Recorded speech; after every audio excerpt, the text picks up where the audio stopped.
Good luck. Top 4 answers are on the board. Kapag may sakit ka, ano ang dapat mong gawin para mabilis kang gumaling? Cassie! Uminom ng gamot. Ayan na! Nandyan ba uminom ng gamot? Top answer. Wait, Cassie. Ay, play!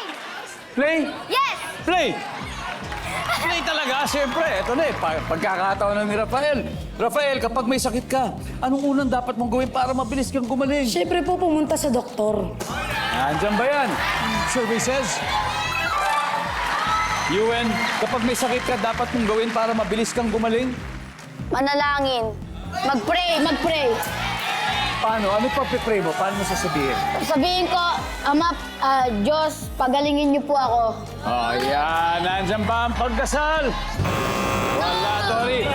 Pag may sakit ka, dapat mong gawin para mabilis kang gumaling? Kumain po ng masustansyang pagkain. Yan! Katulad ng Mga gulay po at saka prutas. gulay. Survey says. Cassie, pag may sakit ka, dapat mong gawin para mabilis kang gumaling? Matulog. Matulog.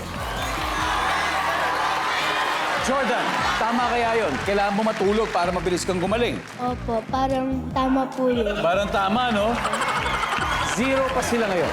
Pero kung tama yung sagot nila, 273, makukuha nila ito.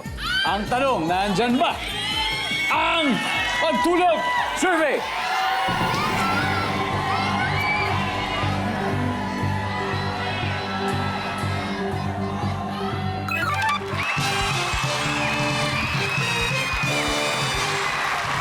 Ang ating final score, Tiny Titans, 300 points.